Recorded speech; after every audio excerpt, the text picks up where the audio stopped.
میں 2 سال سے بے روزگار ہوں، 2 ماہ بعد بہن کی شادی ہے، گھر میں مالی تنگی اور 6 ماہ کی بھتیجی ہے، اس کی طبیعت بہت خراب ہے۔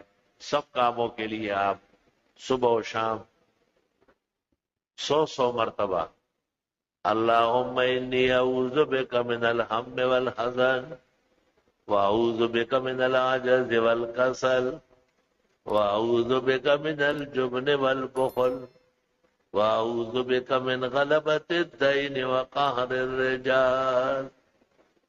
صبح و شام 100 بار پڑھے، اور جب اللہ خزانے کھول کے دے دے تو پھر یہاں بھی لے آ رہے، ایسا نہیں کہ سانپ کی طرح اس پہ سینہ ڈالے۔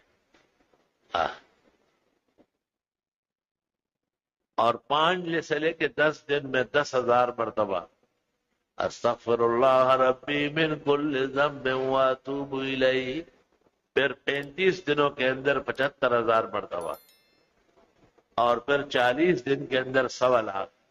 کوئی دعا ایسی کائنات کی نہیں جو قبول نہ ہو، خاص کر رزق کی تنگی، مالی تنگی، سب کے سب چھٹ جائیں گے۔